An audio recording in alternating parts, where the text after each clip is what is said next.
Assalamualaikum warahmatullahi wabarakatuh. Wahai sobat YouTubiahku yang dirahmati oleh Allah Subhanahu wa taala. Kita kembali lagi untuk mereview, mengulik-ulik sebuah instrumen yang dapat membangkitkan rasa cinta tanah air kita. Kalau kita mau berindonesia, maka seyogyanya kita siap. Apabila kita siap untuk bernegara, maka kita juga harus siap untuk beragama, wahai kawan. Senada apa yang ada dalam sebuah lirik-lirik lagu nasional yang mana lagu ini merupakan dedikasi anak bangsa untuk membangkitkan rasa nasionalismenya. Ada lagi lagu yang bisa membangkitkan kita, yaitu Tanah Air. Lagu ini biasanya digunakan untuk merefleksikan rasa cinta kita kepada negara dan bangsa melalui sepak bola. Timnas kita itu kalau sudah berlaga dimanapun pasti entah itu menang atau kalah akan mengumandangkan lagu wajib penutup, yaitu Cinta Tanah Air yang berjudul Tanah Airku. Mari kita dengarkan kawan-kawan.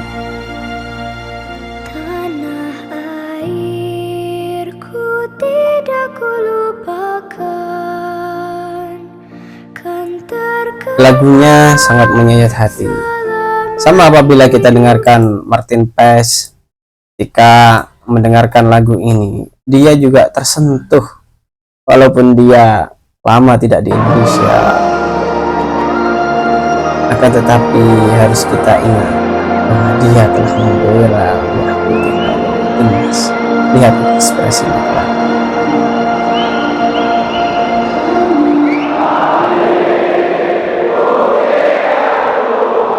Coba kita resapi, saya pun nangis ya.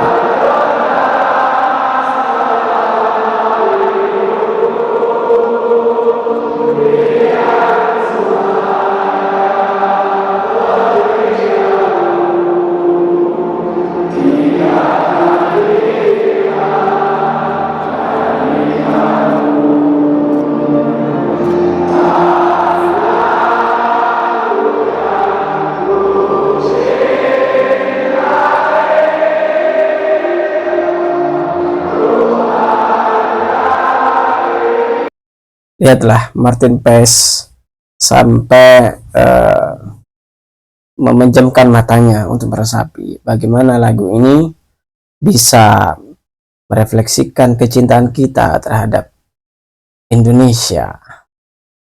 Lalu apabila kita siap negara dan kita siap beragama, apakah ketika ada pertanyaan, apakah ada dalilnya, Pak? Ada dalil cinta tanah air. Para ulama juga lebih menganjurkan untuk cinta terhadap tanah air, seperti Imam Al-Jurjani, al-watanul al-aslu huwa mauludur rajul wal badal ladzi huwa fih. Cinta tanah kelahiran seseorang dan negeri di mana ia tinggal di dalamnya, namanya al-watan al-asli. Di surah Al-Qasas, Allah dalam surah Al-Qasas menjelaskan, berfirman, innalladzi farada 'alaikal qur'ana laraduka ila ma'ad. Sesungguhnya Allah mewajibkan atasmu melaksanakan hukum Al-Qur'an benar dengan benar. Al-Qur'an maka akan benar-benar mengembalikan kamu ke tempat kembali. Artinya di sini Allah mengarahkan kita ketika menerapkan prinsip dari Al-Quran, apa-apa yang terkandung dalam Al-Quran sebagai hukum primer di dalam agama Islam, untuk bisa diterapkan di mana kita tinggal. Bisa ada dua makna. Yang pertama adalah kita tinggal di dunia, yaitu di negara kita berdomisili, ataupun nanti kita kembali kepada kehadirat Allah Subhanahu wa taala di akhirat kelak. Syekh Ismail Haqqi Al-Hanif Al-Khalwati tafsirnya Ruhul Bayan juga mendefinisikan sebuah tafsir mengenai cinta tanah air. Di dalam tafsirnya surah Al-Qasas ayat 85 terdapat suatu petunjuk atau isyarat bahwa cinta tanah air sebagai bagian dari iman. Rasulullah dalam hijrahnya dari Madinah menyebut kata tanah air, tanah air. Kemudian Allah mewujudkan permohonannya dengan kembali ke Makkah. Rasul pun pernah melakukan ekspedisi untuk sementara meninggalkan tempat kelahirannya yaitu Makkah Al-Mukarramah, Madinah, karena di Madinah rakyatnya damai. Pada waktu itu di Makkah banyak berhala-berhala, banyak Quraisy yang sangat menentang dakwah Rasulullah.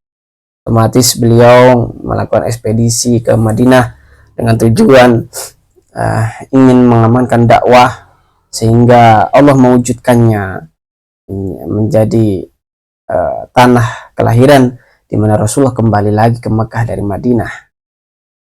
Sahabat Umar radhiyallahu anhu berkata, jika bukan karena cinta tanah air, niscaya akan rusak negeri yang jelek gersang.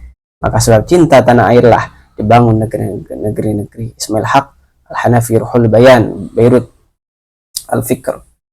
Maka kawan-kawan sekalian, ini merupakan hal yang sifatnya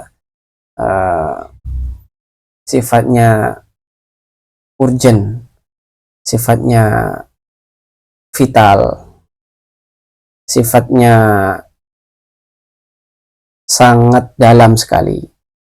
Apabila kita mencintai tanah air, otomatis ini menjadikan wasilah perantara kita untuk mencintai alam jagat raya ini.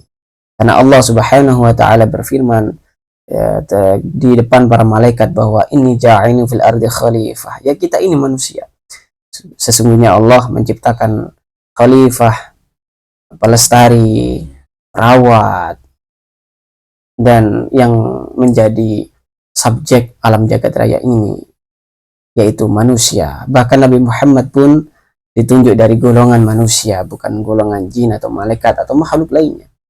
Ini berarti Allah Subhanahu wa taala memberikan amanah, menaruh perhatian khusus kepada manusia.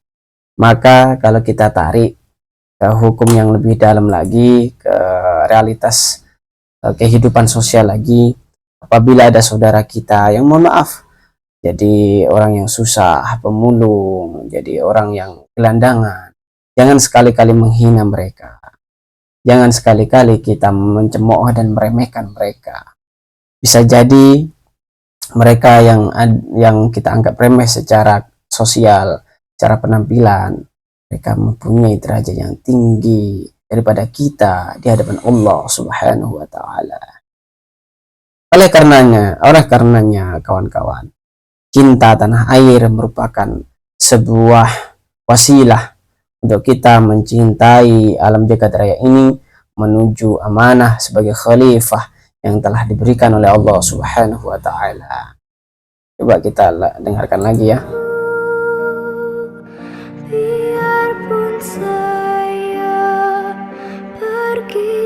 Sambil ngopi kawan-kawan, biar kita tidak salah paham dan pahamnya salah apabila ngopi.